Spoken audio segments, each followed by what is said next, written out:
baybayin na pinamumunuan ni Police Lieutenant Colonel Joseph C. Bayan. Ang ating kapulisan na tagapagpatupad ng batas sa papanatili ng kapayapaan at kaayusan at nagsisiguro sa kaligtasan ng ating mamamayan. Ang tanod baybayin ay nakatuon sa maritime search and rescue, maritime law enforcement, maritime safety, marine environmental protection, at maritime security. Tungayan natin ang mga sasakyan at gamit pandigma ng sandatahang lakas ng Pilipinas, pambansang pulisya ng Pilipinas at tanod baybayin ng Pilipinas, gayon din ang mga tauhang kabilang sa mga espesyal na unit, kasama na rin po ang pansuportang unit. Nangunguna ang mga espesyal na unit ng sandatahang lakas ng Pilipinas. Magandang umaga po. Tayo po ay nanonood ngayon live sa kaganapan sa National Museum. At ito po ay Military Civic Parade. Sumusunod naman po ang tingnan po natin ang MC na nag-narrate ng mga kaganapan doon ngayong oras na ito. Special Operations Group ng Philippine Navy, ginagamit ito sa mga espesyal na operasyon bilang suporta sa maliitang SEAL operation. Ang tinaguriang combat arm of decision ng Armor Assets. Nangunguna ang Komando P-150 na pangunahing nakadisenyo para sa panloob na operasyong pansiguridad ng bansa. Kasabay ang Sea Wow, ang ganda ng mga air assets.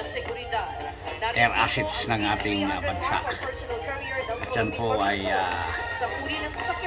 utang natin kay Pangulong Rodrigo Roa Duterte sa kanyang mabuting pamapahala. Assets na binubuo ng mga kanyo ng sandatahang lakas ng Pilipinas. Nangunguna ang 20mm F-39 anti-aircraft cannons at iniakma ito bilang ground-based weapons mula sa dating F-5 freedom fighters aircraft. Sumusunod ang Atmos 155mm howitzer system na binuo yan po ang ating air assets. Kanina ang ground forces po natin yun. Mahirap na kalupaan at kritikal na lugar.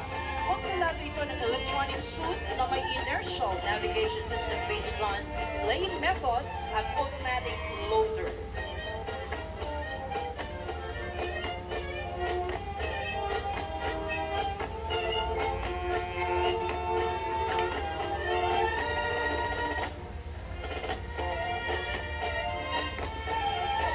Nasa ating harapan ang 105mm howitzers. Sumusuporta ang mga ito sa mga puwersang nasa gitna ng operasyong militar. Ang gamit pandigmang ito ay nagbibigay ng close fire support. Ang galing pala mga kababayan.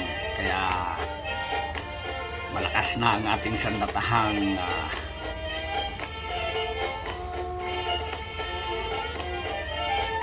ng ating Pilipinas. Nakikita ang 8-ton Euro trucks at 1 and 1/4-ton SATCO. Ang mga sasakyang ito ay ginagamit bilang bahagi ng combat support units.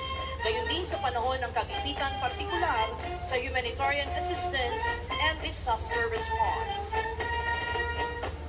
Nakangiti ang ating Pangulo at ang kanyang dalawang anak na katabi.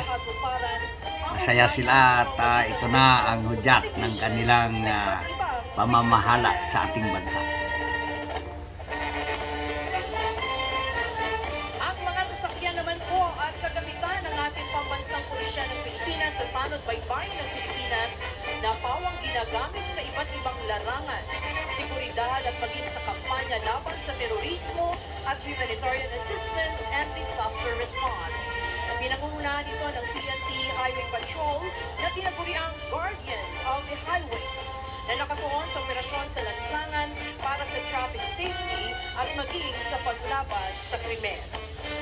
Galing. Nariyan po ang mga sasakyan ng NCRPO, ang forensic group scene of the crime operatives. Tayo po mga kababayan ay naka-hook up sa RVTM. Ito po ang government run television ng ating bansa. Lahat ng mga TV stations ay naka-hook up ngayon sa RVTM. Armored Vehicle Personnel Carrier at MG Rubber Boats.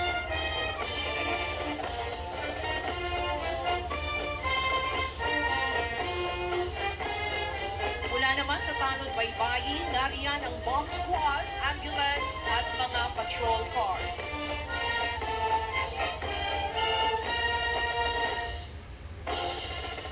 Nariyan po ang kanilang jet ski para naman sa agarang makatugon sa seguridad at search and rescue operations. Ang aluminum search and rescue boats na nakadisenyo upang mabilisang makaresponde ang rescue team sa mga nalunod o biktima ng sakuna sa karagatan. Samantalang ang regional home boat ay ginagamit sa iba't ibang misyong isinasagawa ng Coast Guard Anti-Terrorist Unit. Ngayon po, ibalik ang inyong atensyon sa kalangitan at natutungayan ang pagdaan ng mga sasakyang panghimpapawid ng santahang lakas ng Pilipinas. Inyo pong nakikita ang 4 na 829 Super Tucano. Sumusunod ang 10 SF-260 Marchetti, nakadisenyo para sa basic at intermediate training at nagsisilbing dependable attack aircraft para sa close air support. Nariyan din ang 4 na Cessna aircraft at ang panghuli-sahani ng mga sasakyang panghimpapawid, ang siyang na T-41 trainer aircraft. Ang tinatawag na trainer aircraft ay ginagamit sa basic pilot training. Galing, marami pong salamat Pangulong Rodrigo Roa Duterte.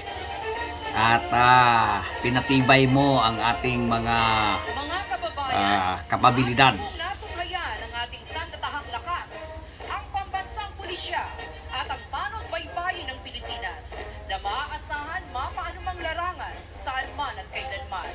Sila ang ating mga kaagapay upang mapanatili ang kaayusan, katiwasayan at kapayapaan sa buong kapuluan para sa masaganang kinabukasan ng ating bayang Pilipinas. Tama. Saludo po ang Nicopil News TV kay former President Rodrigo Roa Duterte. Mula naman sa iba't ibang sektor ng ating lipunan.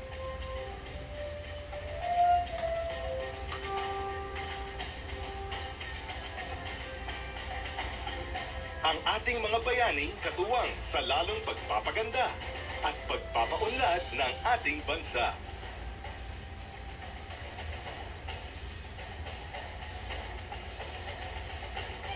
Ang ating mga medical frontliners. Yan, atin pong saluduhan ang ating mga medical frontliners at yan, buwis buhay po sila mga kababayan. Sa panahon ng pandemya, ang mga bayaning nagniningning ng pinakamaliwanag.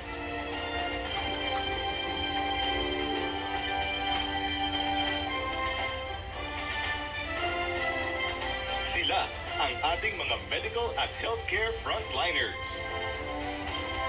Saluduhan po natin dahil kung wala sila, mahirap ang gamutan. Upang masigurong ligtas at protektado ang bawat pamilyang Pilipino. Yan, saludo ang Pangulong Ferdinand Bongbong Marcos Jr. Nakatayo sila ngayon. At ang kanyang First Lady, Lisa Aranita Marcos. Sa ibayong o karagatan. Ang manggagawang Pilipino ay tinitingala ng ibang bayan. Dahil sa kanilang husay, galing, at pagmamahal sa trabaho. Kaya ang ating Pangulo, ang saya ng ating Pangulo sa kanyang nakikita. Karangal-rangal ang kanilang mga sakripisyo.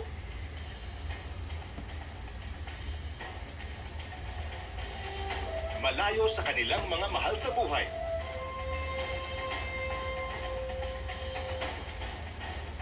Kapalit ng kanilang di matatawarang kontribusyon sa ating ekonomiya. Galing, palakpakan.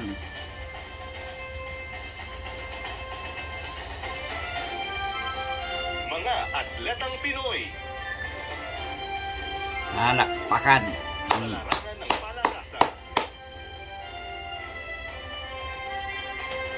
Walang tatalo sa puso ng atletang Pinoy.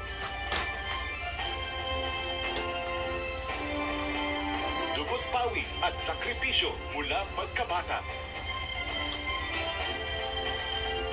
Upang makamtan ang medalyang hinahangad.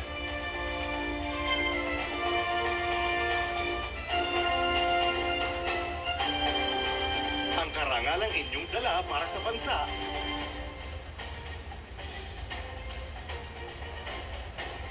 sa bawat labang buhay ang inyong itinataya,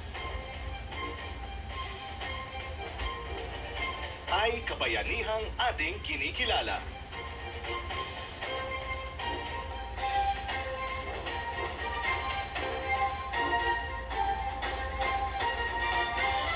Ang manggagawang Pilipino. Kinikilala bilang haligi ng ating pag-unlad bilang isang bansa.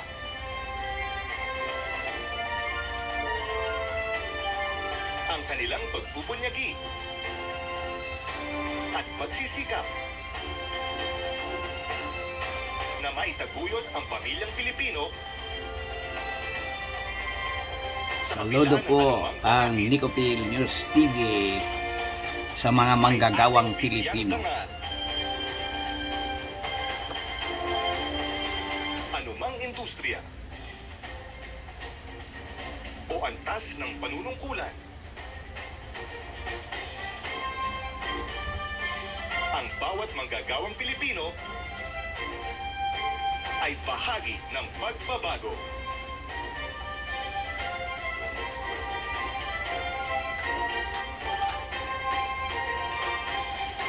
Ang ating transport sector. Panlupa. Hindi napapagod ang ating Pangulo, nakatayo. Pantubig. Nantuwa talaga. Congratulations, Mr. President. President Ang ating ligtas Ferdinand na Bongbong paglalakbay Marcos Jr. ay hatid ng ating transport sector.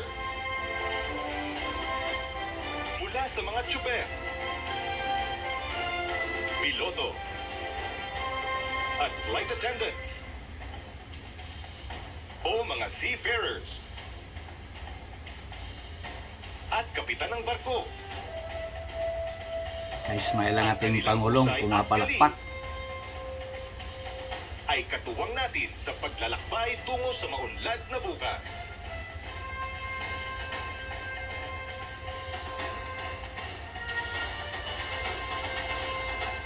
Isang pagpupugay sa ating mga Saludo po ang Nicopil News TV. Palakpakan po mga kababayan. At mangingisda.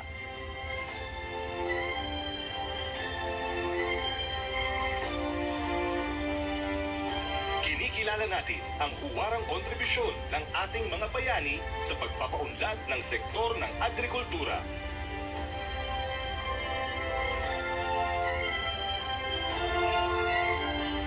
Ang ating likas na yamang lupa at karagatan.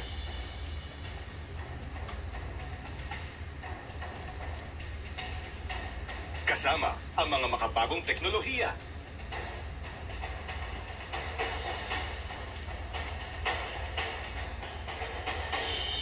Isang masaganang kinabukasan para sa agrikultura at matibay na seguridad sa pagkain ang Yan, mag-ready po sa kayo atin. dahil ang ating Pangulo, ang siya mismong pansamantalang magiging Secretary of Agriculture. So, asahan po natin makakatulong ito sa ating food security dito sa ating bansa. Malinis, ligtas, at maayos na mga kalye at lansangan. Hatid ng ating mga kababayan sa serbisyo.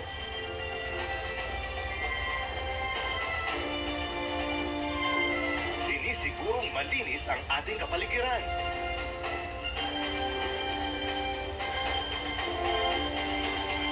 Maginhawa ang daloy ng trapiko.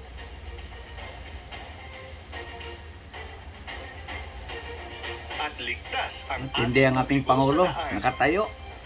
Talagang hindi napapagod. Saludo po sa inyo. Saludo rin ang Nicopil News TV.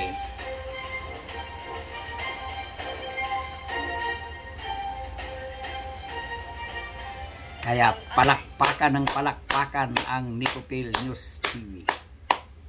To read the joint resolution from the Senate and House of Representatives, Senate President Vicente Tito Soto III.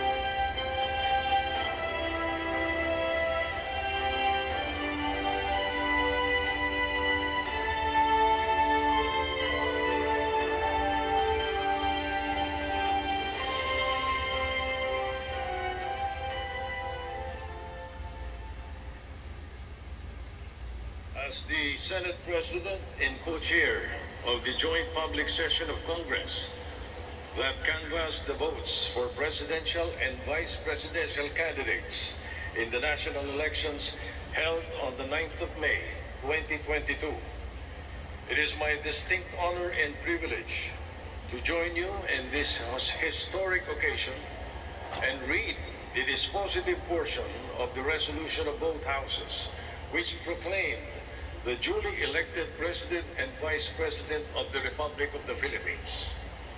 The dispositive portion of the said resolution reads as follows. Resolved further to declare that candidate Ferdinand Bongbong Marcos Romualdez Marcos Jr. and candidate Sara Zimmerman Duterte received the highest number of votes cast for President and Vice President respectively. Yeah! Mabuhay! Mabuhay! Mabuhay! And by virtue thereof, to proclaim Ferdinand Bongbong Romualdez Marcos Jr. as the duly elected President. Yay! Congratulations, Mr. President! Congratulations! Vice President Inday Sara Duterte. To administer the oath of office to President-elect Ferdinand Romualdez Marcos Jr., Chief Justice Alexander G. Gasmundo. May we request on stage Attorney Liza Araneta Marcos, Ferdinand Alexander Sandro Marcos, Joseph Simon Marcos, and William Vincent Marcos to witness the oath-taking.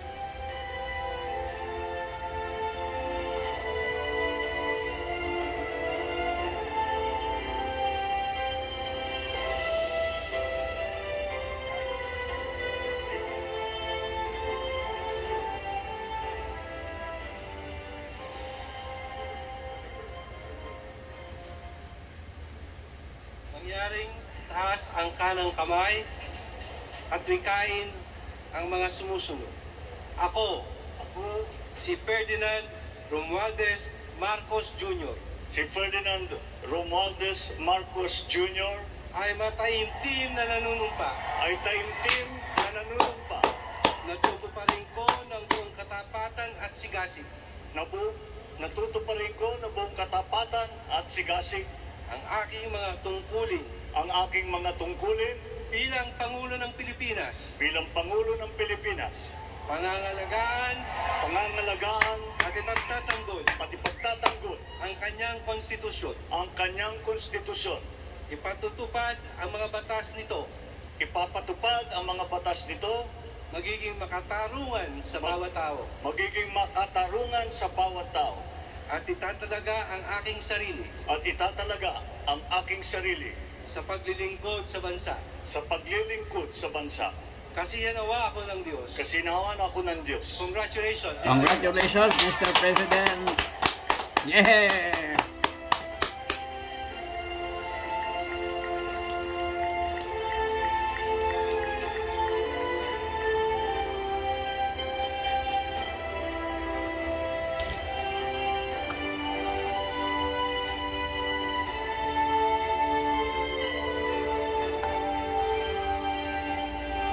Yan po, kasalukuyang pinipirmahan ang ating Pangulo ang kanyang oath of office.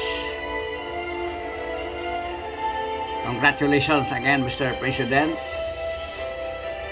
Pbbm President Ferdinand Bongbong Marcos Jr.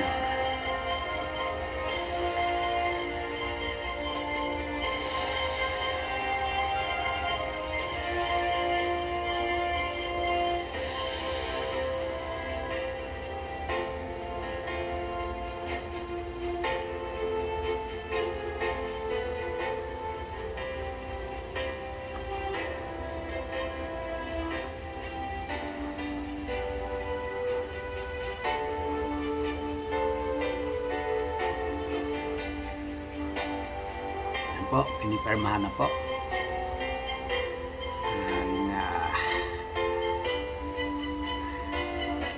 Basta masaya dito mga kababayan. Ayan, napakaraming mga Pbbm supporters na umalalay.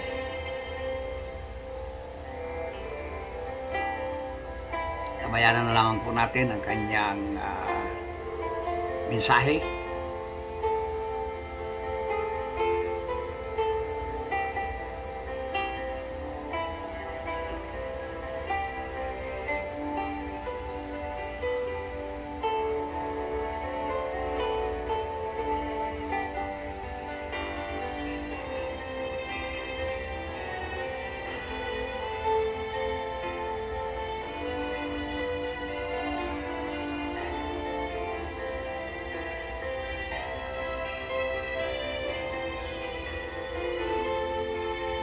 Excellencies, ladies and gentlemen, the President of the Republic of the Philippines, President Ferdinand Romualdez Marcos Jr.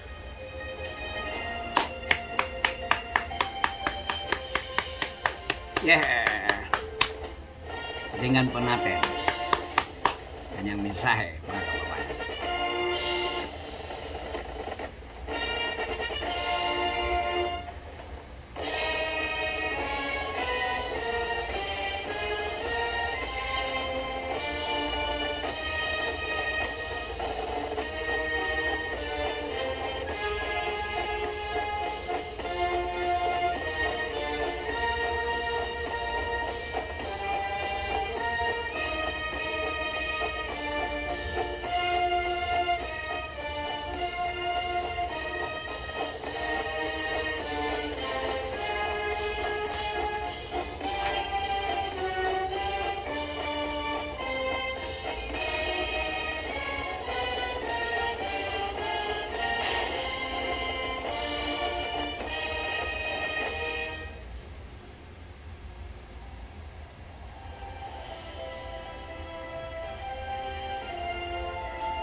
Ang oras po natin mga kababayan ay ganap ng alas 12:05 at makikita natin na ayan na si Pangulong Ferdinand Romualdez Marcos Jr.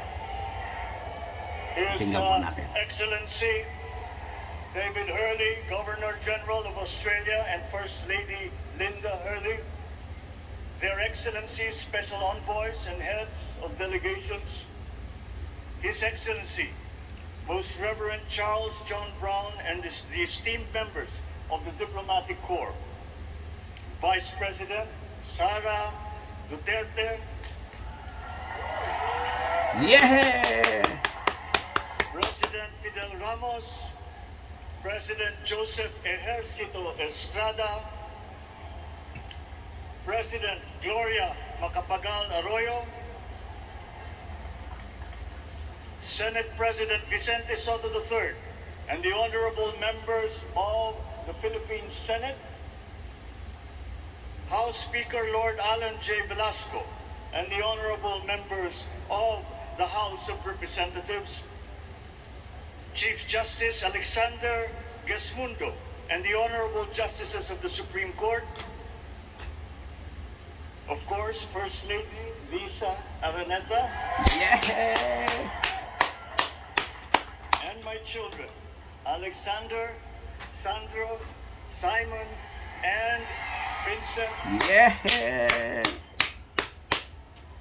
I cannot proceed without a special greeting, of course, to the former First Lady Imelda.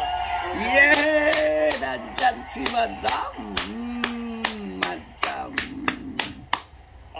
distinguished guests, ladies and gentlemen, my friends, ang aking minamahal na mga kababayan,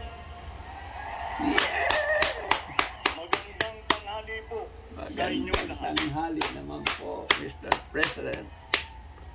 This is a historic moment for us all. I feel it deep within me. You, the people, have spoken, and it is resounding. When my call for unity started to resonate with you, it did so because it echoed your yearnings, mirrored your sentiments, and expressed your hopes for family, for country, and for a better future. That is why it reverberated and amplified as it did to deliver the biggest electoral mandate in the history of Philippine democracy. Yeah! Galing. By your vote, Galing. you rejected the politics of division. I offended none of my rivals in this Tama. campaign. Yes. I Invite nyo. listened Hindi kayo instead to lumaban, what hindi they kayo were sumagot. saying. And I saw little incompatibility with my own ideas about jobs, fair wages, personal safety, and national strength, and ending want in a land of plenty. I believe that if we but focus on the work at hand and the work that will come to hand, we will go very far under my watch. You believe that too. At pinakinggan ko ang tinig ninyo na ang sinisigaw ay pagkakaisa. Pagkakaisa. Tama po, Mr. President. We will go farther together than against each other. Pushing forward, not pulling each other back, out of fear, out of a misplaced sense of weakness. But we are the furthest from weak. The Filipino diaspora flourishes even in the most inhospitable climes, where they are valued for their quality. The changes we seek will benefit all and will shortchange no one. I was not the instrument of change. You were that. You made it happen. Yeah. I am now. Thank you, Mr. You President. picked me to be your servant, to enable changes to benefit all. I fully understand the gravity of the responsibility that you've put on my shoulders. I do not take it lightly, but I am ready for the task. Yes. I will need your help. Aasa kami sa iyo, Mr. President. But rest assured, I do not predicate success on the wide cooperation that's needed. I will get it done. I once knew a man who saw what little had been achieved since independence in a land of people with the greatest potential for achievement, and yet they were poor. But he got it done, sometimes with the needed support, sometimes without. So will it be with his son. You will get no excuses from me. Galing. I am here not to talk about the past. I am here to tell you about our future. Yes. Thank you, Mr. President. A future of sufficiency, even plenty, of readily available ways and means to get done what needs doing. By you, by me. We do not look back, but ahead. Up the road that we must take to a place better than the one we lost in the pandemic. Gains made and lost, opportunities missed, well-laid plans superseded by the pandemic. Indeed, ours was the fastest growing economy in ASEAN by ways now outdated. We shall be again by radical change in the way the world must now work to recover what we have lost in that fire and move on from there. Yes. Thank you, Mr. We President. face prospects of the spread of the war abroad, of which we are totally blameless. We seek friendship with all. but our countries like ours will bear the brunt of it. And if the great powers draw the wrong lessons from the ongoing tragedy in Ukraine, the same dark prospect of conflict will spread to our part of the world. Yet, there is more out there. Like going forward by new ways of doing that the pandemic forces to adopt. A stronger resilience, quicker adaptability. They are our best prevention. They are our best protection. Quiet reflection in a rough and tumble campaign of a breadth and intensity never experienced revealed some of them, such as a willingness to listen despite the noise, the hesitation to quarrel over differences, and to never, ever give up hope of reconciliation. These gave me the peace to ponder deeper. There are hints of a road not taken that could get us out of here quicker to something better, something less fragile. There is also what you, the people, did to cope, but this time empowered by new techniques and more resources. You got by, getting some of what you needed with a massive government help, and for this I thank my predecessor for the courage of his hard decisions. But there is a way to put more means and choices in your hands. I trust the Filipino. Thank you, Mr. President. Imagine how much more you'd achieve if government backstops instead of dictating your decisions. Always there to pick you up when you fall, giving what you need to get past a problem. Imagine if it invested in your self-empowerment to bring it closer to taking on whatever challenges come. Imagine a country that, in almost every sense, is you. Now imagine what you and government can achieve together. We did it in the pandemic. We will do it again. But again, I will not predicate my promise to you on your cooperation. You have your own lives to live, your work to do, and there too I will help. Government will get as much done alone without requiring more from you. That is what government and public officials are for.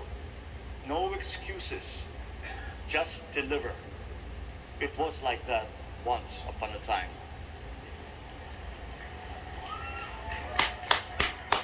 I did not talk much in this campaign. I did not bother to think of rebutting my rivals. Instead, I searched for promising approaches better than the usual solutions. I listened to you. I did not lecture you who has the biggest stake in our success. And the forthcoming State of the Nation will tell you exactly how we shall get this done. In this fresh chapter of our history, I extend my hand to all Filipinos.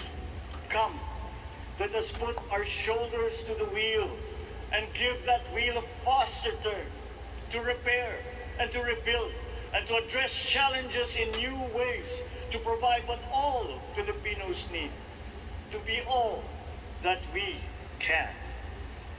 We are here to repair a house divided, to make it whole, and to stand strong again in the Bayanihan way, expressive of our nature as Filipinos. Yes, thank you. Thank you, Mr. More President. dialogue. Listen respectfully to contrary views. Be open to suggestions coming from hard thinking and unsparing judgment. But always from us, Filipinos. We can trust no one else when it comes to what is best for us. Past history has often proven that. Solutions from outside divided us. None deepened our understanding. They were always at our expense. Never forget, we are Filipinos. One nation, one republic, indivisible. Yes! We resisted and never failed to defeat foreign attempts to break up our country in my father's watch. His strongest critics have conceded that. So let us all be part of the solution that we choose. In that lies the power to get it done. Always be open to differing views, but ever united in our chosen goal. Never hesitating to change it, should it prove wanting. That is how agile, resilient republics are made. Our future we decide today. Yesterday cannot make that decision anymore, nor can tomorrow delay it. The sooner we start, the surer and quicker the prospect of achieving our future. These are troubling times. What's happening to others can happen to us, but it will not. We see what's happening. We are witness to how it is being stopped, and we have seen the glory that crowns struggle against all odds. Giving up is not an option. We've been through times of bitter division, but united, we came through to this when it shall begin again, but better. The campaigns I've run have taken me here where I stand today. I listened to you, and this is what I have heard. We all want peace in our land. You and your children want a good chance at a better life in a safer, more prosperous country. All that is within reach of a hard-working, warm, and giving race. Your dreams are mine.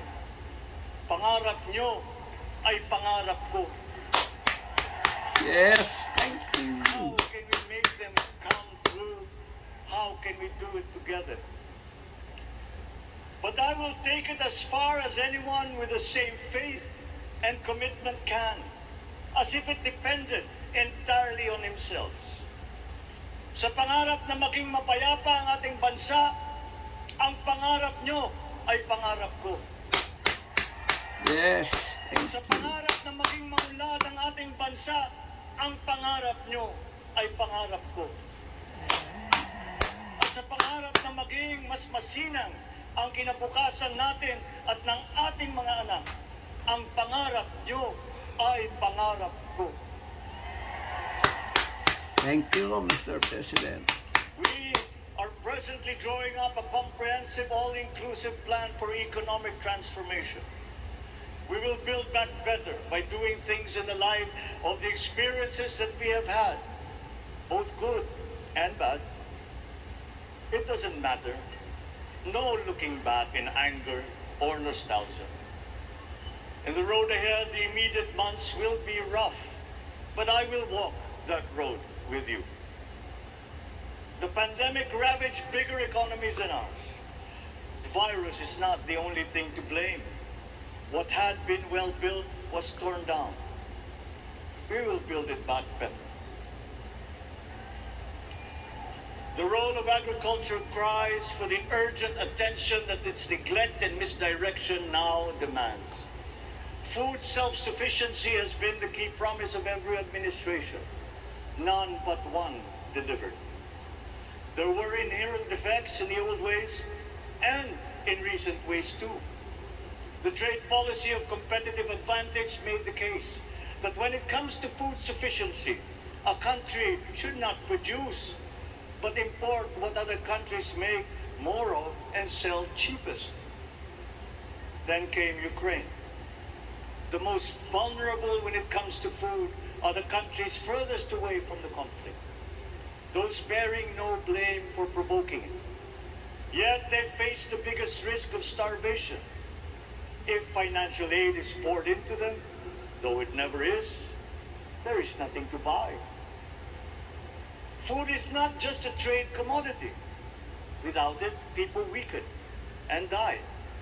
Societies come apart. It is more than a livelihood. It is an existential imperative and a moral one. An agriculture damaged and diminished by unfair competition will have a harder time, or will have no prospects at all of recovery. Food sufficiency must get the preferential treatment the richest free trade countries always gave their agricultural sectors. Their policy boils down to don't do as we do. do what we tell you to. I am giving that policy the most serious thought if it doesn't change or make more allowances for emergencies with long-term effects. There is a parallel problem in our energy supply. Sufficient fossil fuel-free technology for whole economies has yet to be invented. And it is not seriously tried by rich countries. Again, consider the response of the richest countries to the war in Ukraine. But surely, a free world awash with oil can assure supplies. Or we will find a way. We are not far from oil and gas reserves that have already been developed. What we teach in our schools, the materials used must be rethought. I am not talking about history. I'm talking about the basics, the sciences, sharpening theoretical aptitude and imparting vocational skills, such as in the German example, alongside the national language with equal emphasis and facility in a global language, which we had and lost. Let us give OFWs all the advantages we can for them to survive and to thrive. Galing. Our teachers from elementary up are heroes fighting ignorance with poor paper weapons. We are condemning the future of our race to menial occupations abroad. Then they are exploited by traffickers. Once we had an education system that prepared coming generations for more and better jobs. There is hope for a comeback. Yes. Vice President and soon-to-be Secretary of Education, Sara Duterte Carpio, will fit that mission to Yes. T. Thank you, Mr. President. We won't be caught unprepared, under-equipped, and understaffed to fight the next pandemic. To start with, we never got over the pandemic of poor, if any, free public health. The last major upgrade of a public health system, exemplified by the resources poured into PGH, predates the current shambles by 3 generations. Our nurses are the best in the world. They acquitted themselves with the highest distinction abroad, having suffered even the highest casualties. With the same exemplary dedication at home, they just got by. They are out there because we cannot pay them for the same risk and workload that we have back here. There will be changes starting tomorrow. I am confident because I have an oblate in my cabinet. There were shortcomings in the COVID response. We will fix them out in the open. No more secrets in public health. Remember, I speak from experience. I was among the first to get COVID. It was not a walk in the park. My father built more and better roads, produced more rice than all administrations before his. President Rodrigo Roa Duterte built more and better than all the administrations succeeding my father. Yes. Yes. That's true, Mr. President. And Tama so po well, kayo. that the economic dogma of dispersing industry to develop the least likely places has been upturned. Development was brought to them. Investors are now setting up industries along the promising routes built. And yet, the potential of this country is not exhausted. Following these giant steps, we will continue to build. I will complete on schedule the projects that have been started. I'm not interested in taking credit. I want to build on success that's already happening. We will be presenting the public with a comprehensive infrastructure plan. 6 years could be just about enough time. No part of our country will be neglected. Progress will be made you, Mr. wherever there President. are Filipinos, so no investment is wasted. The recovery of Philippine tourism with its emphasis on accessing nature's beauty, I am sure will exceed expectations. And bigger is not always better, but there's something to be said for economies of scale. And yet the country invites investments in fast-rising industries with quick returns and inflicts irreparable damage for future generations. We have yet to see large-scale practical solutions to pollution, though some are beginning to emerge. But there are tried and proven new ways of mitigation. Blades have been turning over the sand dunes of Ilocos Norte, harnessing a power all around, but unseen, long before this day. I built them. The rich world talks a great deal, but does a lot less about it than those with much less, but who suffer more death and destruction from climate change and lack of adaptation. We will look to our partners and friends to help the Philippines, who, despite having a very small carbon footprint, is at the highest risk. First, spare victims, then help them recover, and move on to lessen the harmful impact of climate change. We too have our part to play. We are the third biggest plastics polluter in the world, but we won't shirk from that responsibility. We will clean up. You will not be disappointed, so do not be afraid. With every difficult decision that I must make, I will keep foremost in my heart and in my mind the debt of gratitude I owe you for the honor and responsibility that you have conferred on me. Whatever is in a person to make changes for the better of others, I lay before you now in my commitment.